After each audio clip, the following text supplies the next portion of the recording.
This weekend, America turns 250 years old. Fireworks, celebrations, the largest display in the nation's history, and across the world, people are asking the same question they have asked for decades.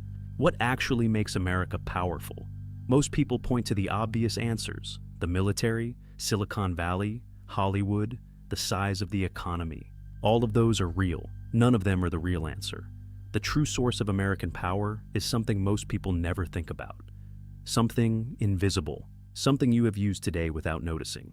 It is the dollar, not America's dollars, the world's dependence on them. And once you understand how that works, you understand the hidden engine behind the last 80 years of history. The US dollar is not just America's currency. It is the currency of the entire world. When a company in Japan buys oil from Saudi Arabia, they usually pay in dollars. When a business in Brazil trades with a company in India, they often settle in dollars. When countries store their national savings, their reserves, they store the majority of them in dollars. Around 60% of the world's central bank reserves are held in dollars. The vast majority of the world's currency trading involves the dollar on one side of the transaction. Think about how strange this is. The vast majority of the world's currency trading involves the dollar on one side of the transaction. Think about how strange this is. Two countries, neither of them the United States, trading goods that never touch American soil, and still using American money to do it. This is not an accident. It is a system that gives the United States a form of power no other nation on earth possesses. And to understand it, you have to go back to a hotel in New Hampshire in 1944. Here is the part that should stop you. America is home to about 4% of the world's population. It produces around a quarter of the world's economic output. But its currency dominates something like half of all global trade and 60% of global reserves. The dollar's power vastly exceeds America's actual size. And that gap between how big America is and how dominant its money is the single most valuable and least understood advantage any country has ever held. So, how did a piece of paper become the foundation of the entire global economy? In July 1944, the Second World War was not yet over, but its outcome was clear. Delegates from 44 nations gathered at a resort called Bretton Woods. They gathered in New Hampshire to answer a single question. When the war ends, how will the world's economy work? The problem they faced was trust. The previous decades had been economic chaos, the Great Depression, currencies collapsing, trade wars, countries devaluing their money to gain advantage. They needed an anchor, something stable that every nation could agree on. The solution they designed was elegant. Every major currency would be pegged to the US dollar, and the US dollar, in turn, would be backed by gold, redeemable at a fixed price of $35 per ounce.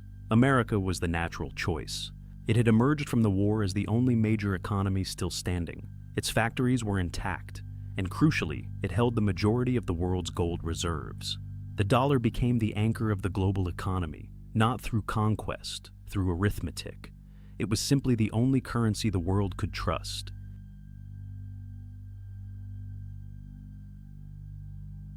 For a while, the system worked beautifully, but it contained a flaw. As the world economy grew, it needed more and more dollars to function. But every dollar was supposed to be backed by gold, and America only had so much gold. By the late 1960s, there were far more dollars than gold in American vaults. Other countries noticed. France in particular began demanding to exchange its dollars for actual American gold, shipping the metal across the Atlantic. A slow-motion run on the vaults had begun. In August 1971, the American president made a stunning decision. He ended the dollar's convertibility into gold. Just like that, the link between the dollar and any physical asset was severed. The dollar was now backed by nothing but trust in the United States government. By any historical logic, this should have destroyed the dollar's dominance. A currency backed by nothing? Why would the world continue to trust it? And yet, the opposite happened.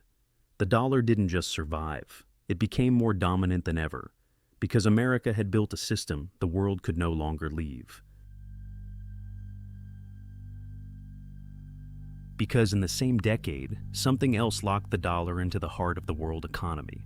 Oil, the world's most important commodity. The thing every economy on Earth needs to function, came to be priced and traded, almost universally, in dollars. If you needed oil, you needed dollars, which meant every nation had a permanent, structural reason to hold dollars. The gold that once backed the dollar was gone, but something more powerful replaced it.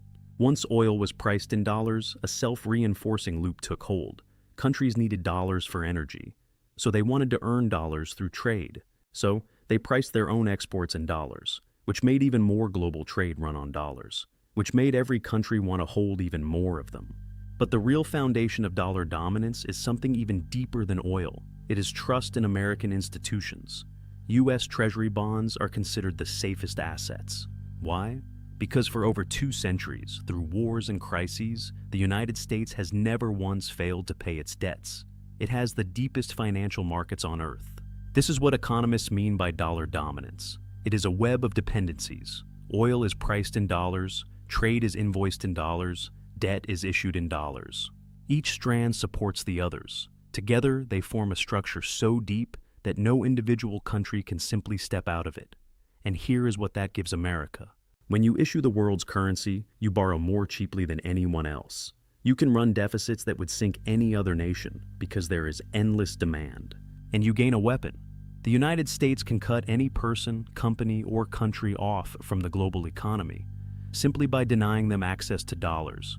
This is the power of sanctions. It works precisely because the world cannot function without the dollar. Economists call this America's exorbitant privilege. For decades, the dollar's dominance felt permanent, but in recent years, cracks have started to appear. The very weapon that makes it powerful has created a backlash. Any country that might one day oppose Washington now has a reason to reduce its dependence. China has been building its own international payment system. China has been signing deals to trade oil in its own currency and quietly reducing its holdings of U.S. debt. A group of major economies is openly discussing alternatives. Every time the dollar is used as a tool of pressure, the incentive to escape it grows. The dollar's share of global reserves has been slowly declining for 2 decades. Central banks around the world have been buying gold at the fastest pace in generations. Is the era of total dollar dominance beginning to end? So, could anything actually replace the dollar? China's currency is the main candidate, but China tightly controls its currency and restricts money moving in and out. A reserve currency requires openness and trust. The euro is the second currency, but it is shared by many nations without a single unified government. It's fragile. Cryptocurrencies are sometimes proposed, but they remain volatile and unproven at this scale. No major economy can run the world's financial system on them. The dollar's true strength is that everything is already built around it. 80 years of contracts, systems, habits, and infrastructure. It's too deep to replace easily. The most likely future is a slow drift toward a more divided world, where the dollar remains dominant but less absolute, sharing space with rival systems. There is a pattern that runs through every story about how power really works. The most powerful position is never the loudest one. It's not the army or the flag. It is the system so deeply woven into everyone else's life that they cannot function without it, and mostly forget it is even there. America's power is its money. Every trade, every reserve, every barrel of oil flowing through a system that America built and maintains. That is power no fireworks display could capture. This weekend, as America celebrates 250 years, the world will watch the fireworks. But the real engine has always been quieter, a currency the whole world needs. The dollar was never just money. It was the invisible foundation of an entire world order. If you enjoyed this, hit subscribe. There's more where that came from.